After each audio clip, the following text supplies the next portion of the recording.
E aí pessoal, beleza? Meu nome é Luciano Brum e a ideia desse vídeo é apresentar para vocês o desenvolvimento de uma aplicação utilizando o Shine e o R para ela ser publicada no shineapps.io. Os dados que a gente vai utilizar para esse app vão ser os mesmos dados que a gente utilizou no caso da exploração dos programas de pós-graduação do Brasil, tá? Então a gente vai utilizar a mesma base de dados, tá? Então para quem não pôde acompanhar o início desse projeto, vocês podem acessar aqui o link que eu vou deixar na descrição, tá? Dos primeiros vídeos sobre essas análises. Aqui a fonte dos dados, tá? Para quem tiver interessado, a fonte dos dados é a plataforma Sucupira da CAPES. E aqui a gente tem várias informações dos programas de pós-graduação em computação do Brasil. A gente só não tem aqui informação das linhas de pesquisa e temas de pesquisa. Esses dados eu coletei manualmente de cada um dos programas de pós-graduação e inseri numa planilha em CSV. Daqui eu retirei também o shapefile, que vai ser o arquivo que a gente vai utilizar para gerar os mapas, tá? Eu utilizei aqui o shapefile do Brasil, com todos os estados do Brasil. Foi este aqui, tá? Então é só baixar o shapefile deste link, caso vocês tenham interesse. O projeto do GitHub, tá? Então tudo que eu fiz nesse vídeo vai estar descrito aqui no GitHub, tá? Para quem não conhece, o meu GitHub é Lubrum, tá? E aqui seria o Graduating Programs Brasil, que seria, no caso aqui seria o projeto com análise dos programas de pós-graduação do Brasil. E eu tenho também essa publicação descrita em detalhes aqui no meu site, tá? Nesse caso em português, para quem tiver interesse também em dar uma olhada, né? No post escrito aqui tem detalhes como que eu fiz cada uma das etapas. Bom, então vamos colocar a mão na massa. Inicialmente o que a gente vai fazer é pegar os dados dessas planilhas, tá? E processar eles num formato que facilite depois a geração de gráficos com base nesses dados. Então a primeira coisa que a gente vai fazer aqui eu vou direcionar aqui o RStudio para o nosso diretório aqui do projeto, tá? Então eu vou utilizar esse comando setwd aqui com este comando dir name RStudio API get active document context. Com esse comando aqui ele direciona automaticamente o RStudio para o local onde está este arquivo getData.r, tá? Nesse caso a gente já está no diretório correto, tá? Aqui esses comandos servem para fazer instalação e carregamento dos pacotes necessários, tá? Então Ctrl Enter você executa esses comandos, tá? XLSX para fazer manipulação de dados de planilhas, né, no formato XLSX, RGDAO, RGOS para fazer manipulação de dados geográficos, shapefiles, por exemplo, ggplot para fazer a plotagem de gráficos, MapTools para fazer manipulação também de dados, né, em mapas, e essas outras duas bibliotecas auxiliares a gente vai utilizar para processamento de dados. Bom, a primeira coisa que eu faço aqui é pegar os diretórios corretos de cada uma das planilhas, tá? E salvo uma variável, tá? Esse é o primeiro passo. Segundo passo aqui, então, eu faço a carga destes dados nas variáveis universities, Brazilian cities, Brazilian states, tá? Então, vou simplesmente fazer a carga destes dados para essas variáveis, tá? E com isso a gente tem então agora os nossos dados carregados na memória, tá? Universities, eu vou mostrar rapidamente aqui para vocês o que tem nesses dados, tá? University seria os dados das universidades, tá? Então aqui eu teria um ID para cada universidade, o nome da universidade que pode aparecer repetido, tá? Porque a ideia aqui é registrar os programas de pós-graduação e não a universidade, tá? Então, no caso aqui a Federal do Mato Grosso do Sul ela teria aqui então 3 programas de pós-graduação em computação, né?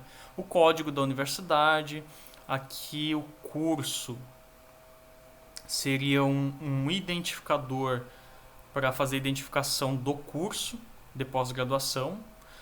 Level aqui seria o nível do programa de pós-graduação, se é mestrado, se é doutorado, se é mestrado e doutorado ou se é mestrado profissional.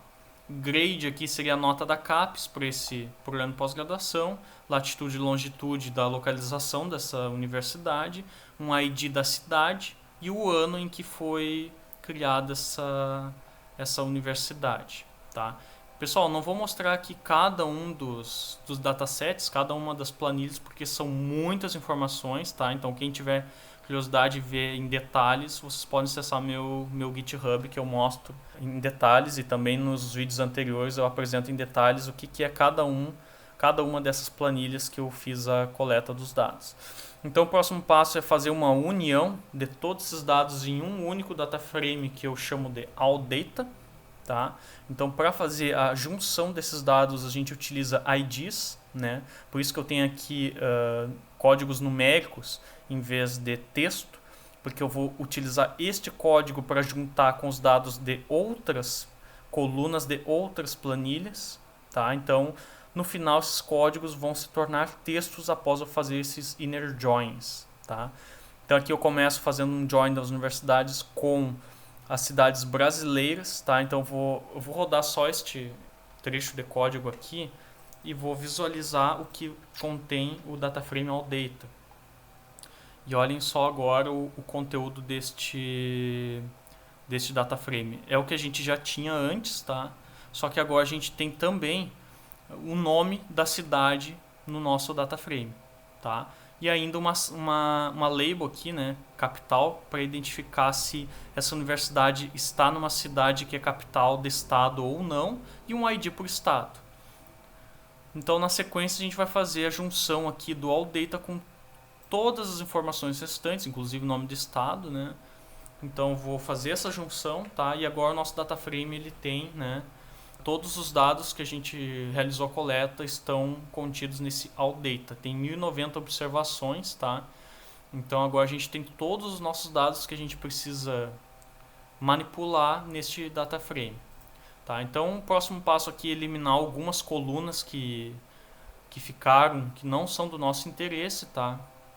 Visualizando aqui o data frame AllData, tá? A gente vai acabar eliminando aqui a coluna 9, tá? Por isso menos 9 aqui. Qual seria a coluna 9? Coluna 1, 2, 3, 4, 5, 6, 7, 8, 9. Tá? Então a gente vai eliminar o ID da cidade, porque a gente já tem o nome da cidade aqui do lado, então a gente não precisa do ID. E por consequência aqui a gente vai acabar eliminando outros IDs que ficaram sobrando no nosso data frame. Tá? Então, eliminados as colunas de IDs, então agora eu vou transformar o conteúdo de algumas colunas do formato caractere para o formato numérico. Tá? Isso aqui vai ser necessário para a gente processar os dados numéricos na sequência. Pessoal, então feito isso, o nosso data frame principal está com os dados estão com os dados tratados aqui. Então agora o próximo passo é a gente integrar as informações do shapefile. Tá? Então eu vou pegar aqui o URL do shapefile nos nossos arquivos, né? E aqui eu vou fazer a carga desse shapefile, tá? Opa, ele deu um erro ali porque ele está com um problema aqui na URL. Na verdade, ele tem que voltar apenas um diretório, tá? Esses dois pontinhos aqui servem para voltar um diretório acima. Nesse caso, ele está voltando duas vezes, tá? Então, se eu executar este comando aqui de novo e tentar ler o shapefile, tá? Aí ele vai funcionar, tá? Então aqui eu fiz com o comando read OGR, eu fiz a leitura dos dados do shapefile, tá? O próximo passo então é converter esse shapefile para o formato de data frame, tá? Então aqui eu utilizo alguns comandos, tá? Para fazer essa conversão, tá? Primeiro eu pego o ID único de cada uma das linhas deste data frame, tá? Deste shapefile. O próximo passo aqui é um passo em que eu pego apenas as coordenadas de latitude e longitude desse shapefile. Então esse Coordinates Brasil, tá? Ele vai ter ali 177 mil observações de latitude e longitude e algumas outras variáveis. Só que os dados do shapefile em si, identificação de cidade, de estado, não estão nessa variável. Então a gente vai ter que fazer uma integração utilizando o comando merge, tá? Em que a gente faz a junção deste data frame Coordinates Brasil com o nosso shapefile original Shape Brasil. E comando, então, a gente finaliza a integração dos dados do shapefile em um data frame chamado Shape Brasil. O próximo passo, então, agora a gente tem os dados consolidados em AllData, os dados dos programas de pós-graduação, e a gente tem os dados do shapefile consolidados neste data frame Shape Brasil DF, de data frame, né? Então agora o próximo passo é a gente tentar visualizar o que a gente espera da nossa aplicação. Então para isso eu abri um link aqui na minha página do meu site, em que eu coloquei aqui textualmente, né, quais informações vamos trazer aos usuários. Então o que a gente espera? A gente espera pelo menos um gráfico de mapa, 2 gráficos de barras e um gráfico de linhas. Que tipo de informações a gente vai trazer nesses gráficos? Eu tirei alguns prints aqui para facilitar a visualização, tá? Então, a ideia é que a gente chegue aqui a um gráfico de barras verticais, um gráfico de barras horizontais e um gráfico de linhas. E além desses 2 gráficos, a ideia é que a gente tenha também um gráfico de mapa em que a gente possa customizar aqui, né, com alguns parâmetros de entrada, esse mapa, né, mostrando os programas de pós-graduação por estado, por universidade ou por tema de pesquisa, além das notas, né, desses programas de pós-graduação de acordo com a CAPES. Notas que vão do valor 3 até o valor 7. Então a gente vai focar primeiro aqui nos gráficos de barras, tá? Neste primeiro aqui, em que a gente tem o total de programas de pós-graduação por estado. Então a primeira coisa que a gente faz aqui é gerar um tema genérico para todos esses gráficos. Percebam que todos eles estão na cor escura, num formato de Dark Theme, tema escuro, né? Então aplico esse tema aqui em todos os gráficos do nosso app. Então aqui eu customizo algumas questões aqui de fonte, tamanho de fonte, algumas ficam em negrito. Aqui eu defino uma cor específica para esse tema, tá? Eu não vou entrar em muitos detalhes aqui de cada um desses parâmetros. Se vocês quiserem saber mais detalhes do que é cada um desses parâmetros, vocês podem procurar na internet a questão dos temas do ggplot, tá? Então eu salvo na variável geo1theme, a questão do tema. Depois eu salvo aqui as coordenadas x e y, né, texto, né, que a gente quer para essas coordenadas, no caso longitude e latitude por caso do mapa, no caso do gráfico do mapa, né, e salvo então essas labels na variável maplabs. Depois aqui eu começo o processamento dos dados do data frame ao data, tá? Eu vou tirar apenas as informações de interesse deste data frame para variável barplot1data. Onde que vai ser usado esse barplot1data? Ele vai ser justamente utilizado para gerar este gráfico aqui. Então, que informações a gente precisa neste gráfico com os programas de pós-graduação? A gente precisa da informação do estado e do total de programas de pós-graduação em cada um desses estados. Então, como é que a gente vai fazer isso? Bom, primeira coisa, a gente vai transformar em data frame o resultado da operação que a gente vai ter aqui dentro, que vai ser utilizado os comandos da biblioteca dplyr, né? Então a gente vai pegar o nosso data frame original, a gente vai agrupar os dados de acordo com o código do estado, a gente vai utilizar o summarize para fazer um resumo dos dados de acordo com o ID distinto que for gerado pelo comando ndistinct. Então, só para vocês visualizarem o que vai ser a saída deste comando, tá? O que a gente vai ter aqui, então, vai ser o total de programas de pós-graduação por código de estado, tá? Só que a gente não vai deixar dessa forma, a gente vai querer ordenar essas informações. Então, o arrange-id, a gente vai fazer uma ordenação dos dados pela coluna id. Só que a gente utilizou um comando aqui, um sinal de menos, para dizer que a gente quer em ordem decrescente. Então o que vai acontecer, né, é que a gente vai ordenar aqui de acordo com o número total, né, de programas de pós-graduação por estado em ordem decrescente, de acordo com a coluna id aqui, né. A gente utiliza esse mutate, fact, reorder aqui. Por que a gente utiliza esse comando? Esse comando aqui, ele vai permitir que a gente consiga preservar essa ordem no nosso gráfico, porque quando a gente plota variáveis em formato de string, caractere nos gráficos do ggplot, ele tem a tendência de ordenar as informações em ordem alfabética. Então, para evitar isso, a gente utiliza o fact reorder, né? Inclusive, a gente fez a importação da biblioteca desse fact reorder, é a biblioteca Forcats, para quem tiver interesse. Tá? Então, aqui a gente preserva a ordem das strings no nosso gráfico. Então, com esse comando, eu gero os dados que a gente precisa para o primeiro gráfico de barras.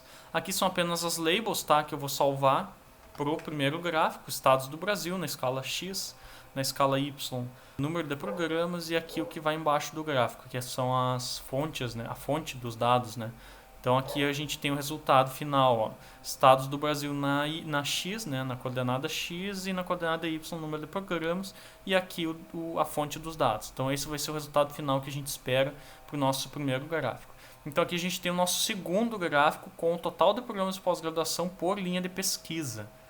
Então como é que a gente vai fazer isso a partir do AllData? A gente vai fazer um processo bem parecido, tá? A gente vai pegar o DataFrame original, agrupar por linhas de pesquisa, ou nomes, ou tópicos de pesquisa, tá? Feito esse agrupamento, a gente vai utilizar o mesmo Summarize aqui, pegando os IDs distintos para fazer o agrupamento dos dados, tá? Então, só para a gente visualizar rapidamente o que vai ser resultado, ó. Então, a gente tem aqui o tema de pesquisa e quantas vezes ele aparece no nosso DataFrame, tá? Então, a gente vai querer ordenar também esses valores em ordem decrescente, por isso que eu utilizo aqui o arrange menos ID também. Então percebam que inteligência artificial é o programa que mais aparece no Brasil. Temos 40 programas com tema inteligência artificial, depois engenharia de software e assim por diante. A gente utiliza o mutate aqui de novo com o fact reorder pela mesma razão do caso anterior. A gente quer preservar a ordem aqui dos dados de acordo com o ID e não de acordo com a ordem alfabética do nome do tópico. Tá? E o filter ID maior que 10 significa que eu só quero visualizar programas de pós-graduação em que o tema de pesquisa apareça, no mínimo, apareça mais de 10 vezes no Brasil. Então, só para vocês visualizarem, o resultado desse comando vai ser esse aqui, ó. Esses são todas as linhas de pesquisa que aparecem mais de 10 vezes nos programas de pós-graduação do Brasil. Então, eu vou salvar isso na variável bar plot2data.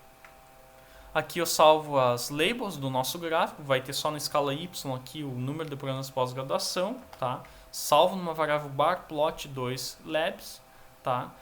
E aqui a gente começa a processar agora os dados do gráfico de linhas. Aqui a gente tem uma particularidade interessante, que a gente não vai exibir o total de programas. O que a gente vai exibir aqui, na verdade, além do total de programas de uma linha específica, a gente vai mostrar no tempo o crescimento ou evolução dessa linha de pesquisa com o passar dos anos no Brasil. Então, como é que a gente vai fazer o processamento desses dados? A gente vai fazer um processamento bem semelhante ao anterior. A gente vai pegar o DataFrame, a gente vai agrupar de acordo com o nome da linha de pesquisa e o ano. Agora a gente vai agrupar de acordo com duas variáveis.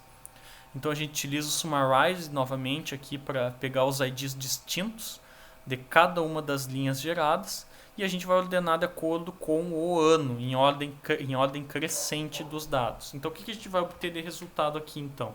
A gente vai ter o nome da linha de pesquisa, o ano e quantas vezes essa linha de pesquisa apareceu, né, no Brasil. Então, em 1967 só tinha um programa de algoritmo, só tinha um programa de banco de dados e assim por diante. Então, a gente vai ter aqui todo o histórico do nosso DataFrame. Então a gente faz aqui um mutate CumSum. Este CumSum ele vai fazer a soma dos IDs, né? Então, por que a gente precisa então deste CumSum aqui, né? Quando a gente for exibir os dados, por exemplo, do ano 2000, a gente vai querer mostrar o ID do ano 2000 e a soma de todos os programas anteriores, de todos os anos anteriores daquele programa que a gente está exibindo. Então, por exemplo, algoritmos aqui apareceu uma vez em 1967 e no ano 2000 apareceu uma vez. Então quer dizer que no ano 2000 a gente teria 2 programas de algoritmos. Então, para fazer essa soma do total de 1967 com o total do ano 2000, a gente utiliza o CumSum, de acordo aqui com o parâmetro ID, que é o parâmetro que a gente vai fazer a soma. Só que a gente vai somar não só de 1967, a gente vai somar de todos os anos até o ano X, né? Então, com isso, a gente gera aqui os dados do lineplot1data.